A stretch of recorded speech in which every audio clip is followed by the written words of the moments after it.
Once upon a time in ancient China, there existed a period known as the Warring States period, marked by incessant warfare and chaos. In the aftermath of this tumultuous era, a visionary leader emerged, giving birth to the first imperial dynasty, the Qin Dynasty. The architect of this new era was none other than Shi Huang, a ruler who recognized the pitfalls of a decentralized government that had led to the downfall of the previous Zhou dynasty. Determined to bring about change, he founded the Qin Dynasty in 221 BCE. The state of Qin, pronounced Qin, played a pivotal role in this transformation, being the westernmost state that engaged with merchants from the west. Shi Huangdi's reign initially focused on consolidating power and winning the support of the lower classes. To achieve this, he embarked on ambitious initiatives such as building roads, canals, and the early version of the Great Wall of China. However, amidst the grandeur of his accomplishments, Shi Huangdi displayed a penchant for control that bordered on obsession. His governance took a drastic turn, dismantling cultural achievements of the Zhou dynasty while maintaining and enhancing those conducive to warfare and personal power. As his rule progressed, China transformed into a tightly controlled state, resembling a police state where freedoms were restricted and the peasant class faced conscript slavery. Shi Huangdi's fixation on immortality further fueled his need for control, leading to the destabilization of his reign. The elixir of Mercury, consumed in pursuit of eternal life, marked the end of his life in 210 BCE. The aftermath saw the swift decline of the Qin Empire, exacerbated by the inept rule of Shi Huangdi's son. Assassination of the last Qin ruler in 206 BCE set the stage for a brutal civil war for succession. Out of the ashes emerged the Han Dynasty in 202 BCE, connecting itself with the rejected achievements of earlier dynasties. The cycle of dynastic rule continued, shaped by the ever-elusive concept of the mandate of heaven, where rulers were legitimized by the will of the gods and their duty to ensure prosperity for the people. Also in ancient China, following the decline of the Shang dynasty, the Zhou rose to power, ushering in an era of decentralized governance. Their feudal society flourished, expanding territory through conquest and the enlargement of states loyal to the king. Cultural innovations blossomed, touching upon agriculture, writing, education, technology, metallurgy, music, horsemanship, and construction. As the Zhou dynasty thrived during the Western Zhou period, success sowed the seeds of autonomy among the separate states, triggering a gradual decline. Barbarian invasions, possibly by the Zhurong people, marked the end of the Western Zhou era, paving the way for the Eastern Zhou period, notably the Spring and Autumn period. This epoch witnessed the rise of philosophical schools like Confucianism, Taoism, and legalism amid increasing violence and chaos. The stage was set for the Warring States period, where 7 formidable states, Chu, Han, Qi, Qin, Wei, Yan, and Zhao, vied for supremacy. Each believed that the Zhou dynasty still held the mandate of heaven, and only the most powerful state could claim it.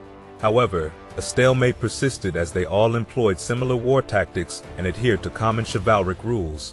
Enter the state of Qin, initially endowed with advantages in location and horsemanship skills. Its association with horses traced back to Gao Yang, one of the legendary 5 emperors, and the skilled horse breeder Feizi from the Ying family.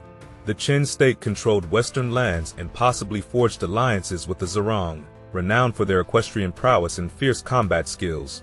Yet, these advantages alone could not secure victory for Qin until the adoption of radical policies championed by statesman Shang Yang. Advocating total war and victory at any cost, Shang Yang's philosophy aligned with Sun Tzu's, though their works might not have been widely acknowledged at the time. Only when the young Qin king, Yingzheng, embraced Shang Yang's strategies did the tide turn. In a series of swift and calculated moves, Qin conquered its rivals. Han fell in 230 BCE, Zhao in 228 BCE, Wei in 225 BCE, Chu in 223 BCE, Yan in 222 BCE, and Qi in 221 BCE. With these triumphs, Yingzheng proclaimed himself Shi Huangdi, marking the establishment of the Qin dynasty. As the curtain unfolded on the Qin dynasty's rule under Shi Huangdi, his early policies were shaped by a vision of unification and the consolidation of power within a robust central government. Historian Will Durant commended his efforts, noting the simplification of official ceremonies, the issuance of estate coinage, and the division of feudal estates. Shi Huangdi aimed for prosperity by establishing peasant proprietorship of the soil and constructing highways radiating from the capital. To safeguard against the northern threat posed by the nomadic Xiongnu, the emperor commanded the construction of a wall along the country's borders. The stones, once markers of division between states, now formed the initial version of the Great Wall of China. Additionally, Shi Huangdi ordered states to surrender weapons, which were melted down to create artworks and statues celebrating the new order. Canal projects, akin to the Great Wall's construction, provided employment and contributed to an early version of the Grand Canal. However, beneath the veneer of progress and unification lurked a darker reality. Shi Huangdi's interpretation of the mandate of heaven centered around his own power and self-importance. Subjects became mere means to an end, not ends in themselves. Legalism, a philosophical school embraced by the emperor, dictated laws governing dress, speech, and social interactions. It posited that strict and narrow laws were essential to control the population, based on the belief that people were solely motivated by self-interest. Under the Qin Dynasty, life for the people became harsh, narrow, and uncertain. Government officials had the authority to conscript anyone for labor on the emperor's projects, disregarding social class or occupation. Only the emperor's forces were allowed weapons, and a pervasive network of spies, secret police, and informants ensured the suppression of any resistance. Resistance, however, found a voice in Confucian scholars and intellectuals. They penned treatises criticizing the emperor's regime, drawing comparisons with the prosperity of the early Zhou dynasty. At its zenith, the Zhou embraced the decentralized Fengjian policy, fostering a feudal system that maintained a set hierarchy, leading to prosperity and happiness for all social classes. Shi Huangdi's actions, in contrast, disrupted this hierarchy, turning classes into slaves and neglecting the mandate of heaven's call to prioritize the well-being of the people.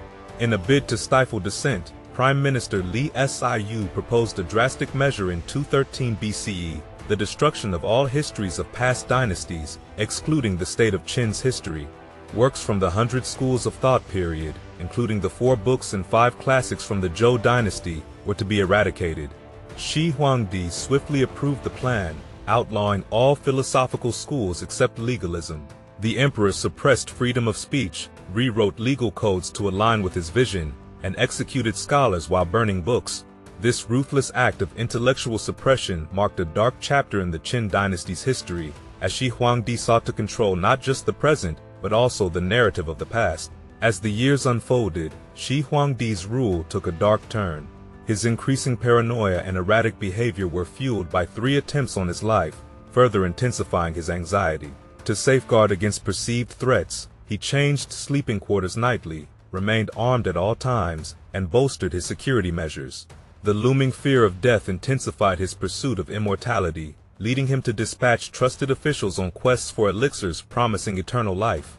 Meanwhile, resources poured into the construction of his monumental tomb, envisioned as a city-sized structure complete with its own army, where he planned to continue ruling in the afterlife.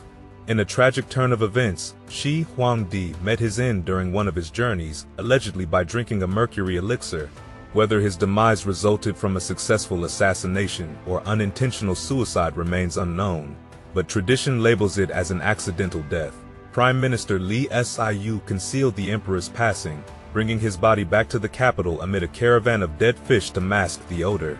Li Xiu, fearing the consequences of Shi Huangdi's original will, orchestrated a deceitful plan to alter it in favor of Hu Hai, the younger son, rather than the capable Fusu. The death of Shi Huangdi marked the ascent of Emperor Qin Shi, a weak and temperamental ruler. Li Xiu's manipulative maneuvering secured powerful positions for himself and Zhao Gao, the chancellor. However, Emperor Qin Shi's reign witnessed a gradual weakening of the government's hold, as his bad temper resulted in death sentences for those bringing unwelcome news.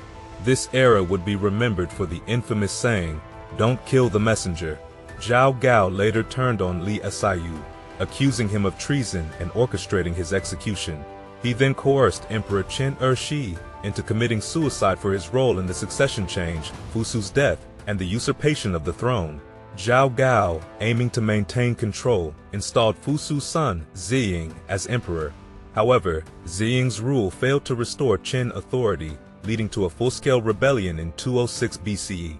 Xiang Yu of Chu and Liu Bang of Han emerged as leaders of the rebellion, initiating the Chu-Han contention. The conflict cost thousands of lives, with Liu Bang ultimately gaining the upper hand by employing cunning tactics, including kidnapping Xiang Yu's beloved Lady Yu. The Battle of Gaoxia sealed Xiang Yu's fate, with Liu Bang establishing the Han Dynasty as Emperor Gaozu in 202 BCE. While the Qin Dynasty is often acknowledged for uniting China and giving it a recognizable name, the reign of Shi Huang, his son and grandson, was marked by brutality and a stark rejection of the mandate of heaven. The 15-year rule of the Qin Dynasty stands as the shortest in imperial China's history due to its disregard for the well-being of the people.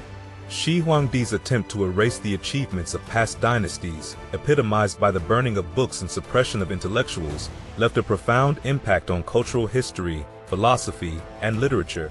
Shi Huangdi's insistence on prioritizing the Qin Dynasty severed ties with the rich legacy of the Zhou Dynasty and the Shang before it. In his efforts to distance himself from perceived weaknesses, he rejected the strengths and accomplishments that defined China's cultural identity.